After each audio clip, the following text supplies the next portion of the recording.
I'm Caitlin Coombes with energeticcity.ca, and welcome to Council Corner, powered by the City of Fort St. John. Today we're talking to Councillor Gord Klassen about items discussed at the Fort St. John Council meeting on August 12th. Councillor, how are you doing today? Doing well. Thank you for having me. Thank you very much for making the time to speak with me today. So one of the reports that you received during one of the council meetings was about the BC SPCA. Mm-hmm. How does the city work with the SPCA here in Fort St. John? We have a contract with them to handle our stray kenneling. So we've got bylaws, of course, to deal mostly with dogs and animals in the community. And the SPCA has been a valuable partner for us to take care of that kenneling of those animals when they need to be picked up. They're strays, they're sometimes dangerous to residents, and the SPCA is able to house them when, obviously the city doesn't have those kind of facilities or the manpower or the expertise to do that. So they offer that kind of service, and so we contract that service with them. Okay. And part of the agreement that Council approved was issuing the SPCA monthly payments. What is that for exactly? Is that for those services that you mentioned? Yeah, exactly. So it basically is, helps them obviously cover a lot of their operational costs. SPCA also does a lot of things outside of the contract with the city, so they do get funding from other donors and other sources. A lot of it private donors, which is great. But yeah, the city pays for the portion of the work that they do on our behalf. Okay, and that's for, as you mentioned, the kenneling of the dogs by bylaw? Exactly. So yeah, it'll cover a lot of those operational costs, the kenneling and the personnel and the just some of those resources that they need to take care of those animals. Okay, and how long has the city worked with the SPCA? What's kind of the history of that relationship?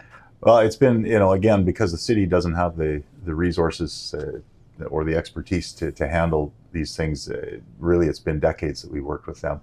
And they've provided that service to us and have always done very well. We recognize in the community a couple of years ago, they were going through some transition as far as facilities go. And during that time, we heard from residents the need for them to be here and the good work that they did. So we're happy to be able to join with them and have that contract with them to take care of that for us. Okay. And you also received during another council meeting the annual report for the Fort St. John RCMP. Right. How important are those reports for council? What does that kind of help with your decision making? Well, for council, obviously the safety of our community is one of our main priorities, and it's the safety of residents, the safety and protection of businesses, people coming to visit, all of that stuff. And it makes a huge difference in our community, obviously, to our residents. And so for the RCMP to provide that protective services, obviously, is essential. And for us to hear from them regularly and get a report on what is going on is essential to us in our planning. I think getting that data from them, a lot of our decisions need to be data-based.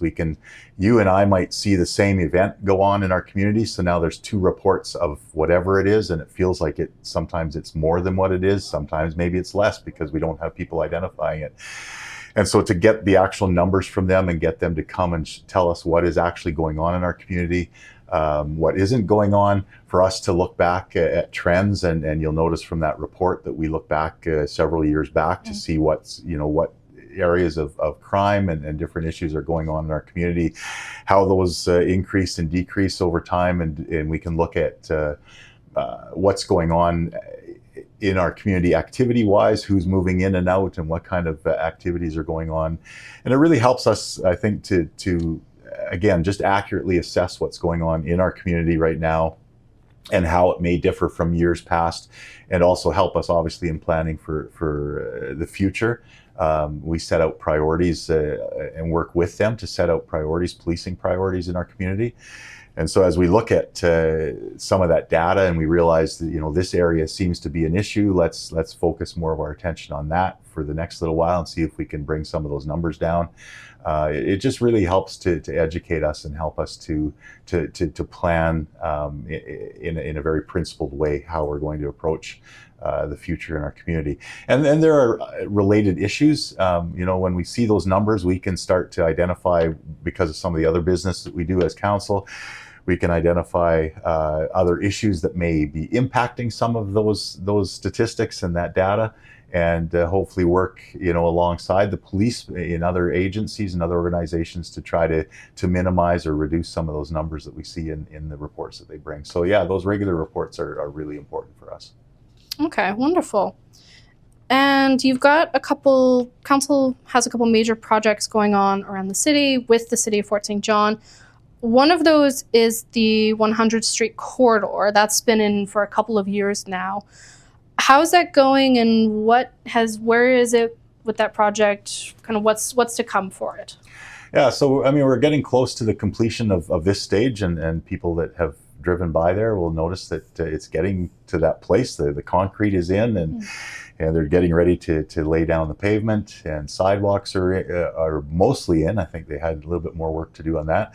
They're putting in the street lighting and some of the signal lighting, and so all of that work, the paving will be done in the next little while, the line painting and all that, and then they will go back and they'll plant some of the treescape and just some of the benches that they put along the street. So we're getting very close to the end of that phase. It has been 5 years, I think, that we've been working on this and just doing it in sections so that we don't totally disrupt the entire town.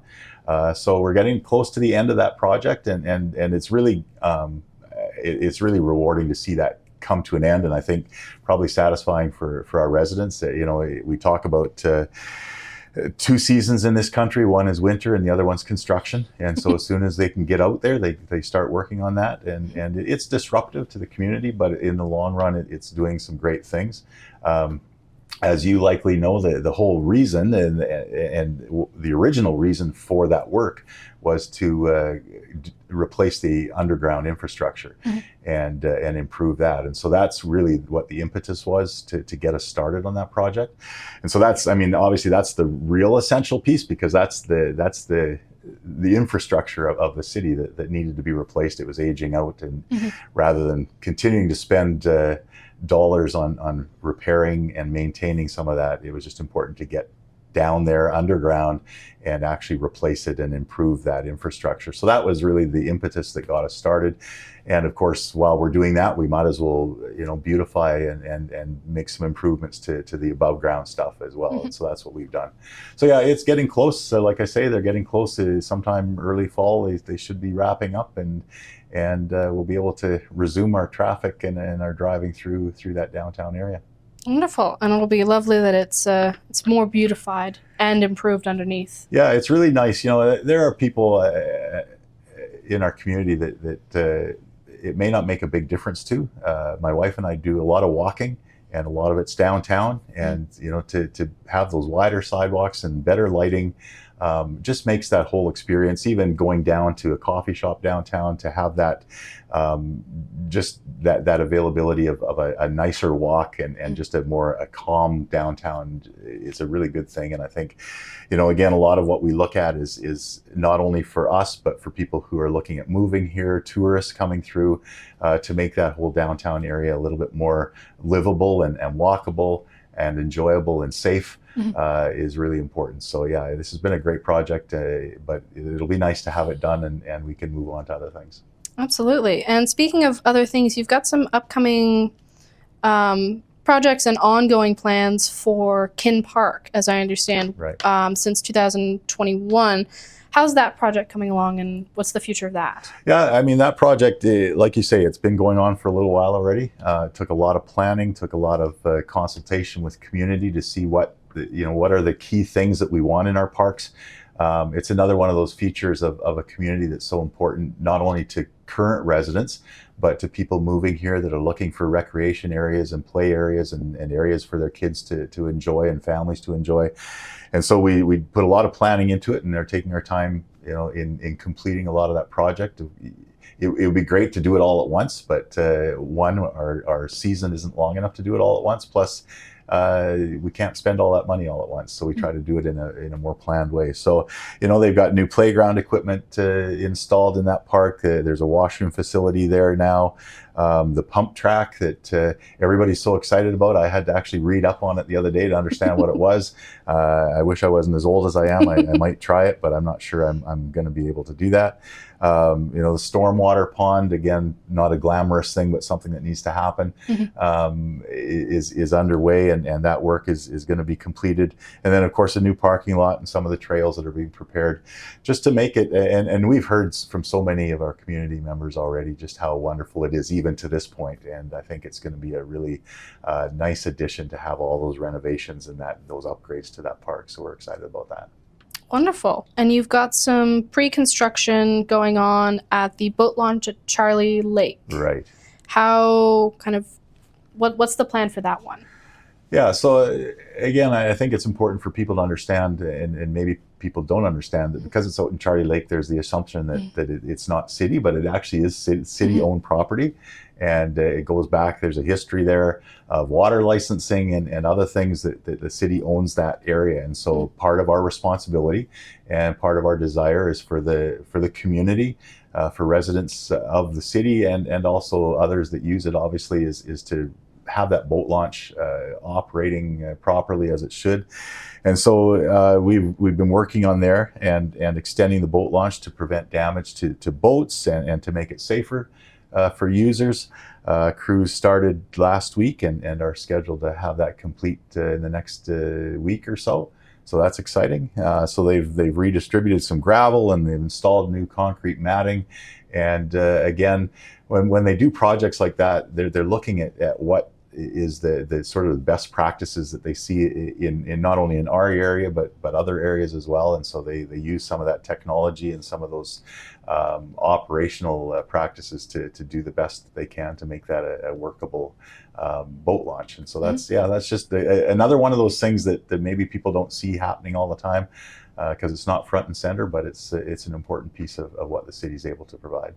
Certainly. And speaking of kind of front and center, there's been a couple announcements about a few repaving projects for different kind of streets across the city. Can you tell me a little bit more about that? That's for this year, as I understand. Yeah, so we've got, I think, around 20 blocks of road that are being repaved this year. And part of it, obviously, is to make it more for people to move through the community in a safer and just a more pleasant way, to have some of those streets smoothed out. Some of it is very practical. We've learned over the years that if you can maintain that top level surface, there's less water seeping in, and in this country that water freezes and expands and car tires go over it and pound it and it creates potholes. So if we can get in there earlier and maintain that road, again, it saves the lifespan of that road. And we don't have to go in and dig the whole thing up and redo a road. We can just do that overlay. And so we've spent millions of dollars. And in 2023, in fact, council asked staff if they could expand that road program. And so we've got these roads throughout the community, as people will see. They've been milled down, so they'll see that they've been ground down. And they're ready to be repaved, and so that'll get going and is going and will be completed by the time I was going to say by the time the snow flies, but in this country that could be next week, so who knows. Yeah. But by the time winter comes along, those roads will be complete and we'll start looking forward to next year. Wonderful. And other than those, are there any major projects either ongoing or that council or staff or city have coming down the pipeline, as it were? Well, there's always, and if you look at our 5-year capital plan, you will see that there are things scheduled out for the next 5 years, and that's the way we make a plan for that time to know what our spending is going to look like and what kind of resources we're going to need. And it also gives us an opportunity to really undertake some of those projects in a very planned and principled way, so that we're not doing this over here just to jump over here. We can kind of coordinate some of those efforts and combine some of the work that we do. So there is a 5-year capital plan that is put in place, and it gets tweaked every year depending on what some of the specific needs and emergent needs might be. But we're working on that. It's interesting to me that already, even while we're working this year to do this year's capital projects, I've heard several things, looking towards next year and what we're going to be doing next year. And again, setting aside those resources and making sure we have that plan so that we're ready to go as soon as we can get out there and get that construction started. We're ready to go next year. So yeah, there's always things going. And, really the city depends a lot on residents and businesses to help us and to give their input. And so we're always happy to hear from residents, from businesses who say, it'd be great if we could do this. And I mean, we can't do everything. And we can't do everything at once, but if we can hear what the priorities are in the community, we can look towards the future and hopefully put those into the plan. Mm-hmm. Okay. And speaking of planning and council, you had 2 different meetings on Monday. Mm-hmm. And they had like a regular council meeting and then what was called a committee of the whole. Right. Can you tell me a little bit about the differences between those 2 committee meetings? Why have 2 different ones? What's the naming convention, etc.? Yeah. So first of all, it's interesting when you, probably in any business these days, you get acronyms. Mm-hmm. And so when I first started on council and I heard about a cow, I didn't know what a cow was. I thought I knew what a cow was, but that's committee of the whole. But as anyone who's involved on boards will know that there's a full board that functions, and under that board are committees typically that address certain things, and they will gather information, they'll get input, they'll get advice, and through that advice they'll be able to report back to the board, and the board will make the decision. Quite similar with council. Council, the only difference is it's a committee of the whole. So basically what that means is all of council members are on the committee. And so the committee meetings allow us to hear from staff, to hear from residents, to hear from businesses, organizations who can feed us with information and advice that they have for us in looking ahead and planning and making decisions for the community. And so we can listen to those, we can ask questions, we can send them away to bring back some of the answers to the questions that we have.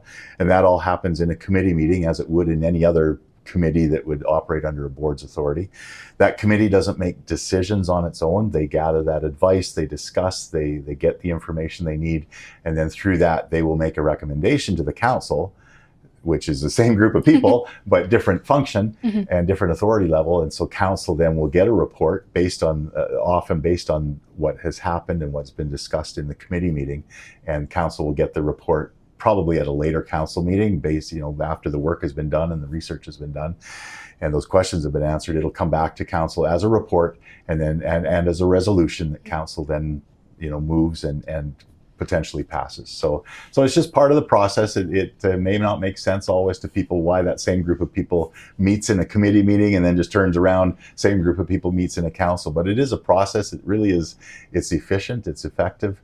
And rather than taking a council meeting to do all that discussion and then essentially having to send it away to come back with a full report, we do that in a committee setting, and then the report comes to council and decisions are made. Okay, wonderful. Well, that sounds very interesting. Thank you for explaining it like that. Yeah, you bet. All right. Well, thank you very much for joining me today. I really appreciate it. Thank you for having me. It's been good talking to you. All right. And that was Council Corner, powered by the City of Fort St. John. I'm Caitlin Coombes with energeticcity.ca. We'll see you next time.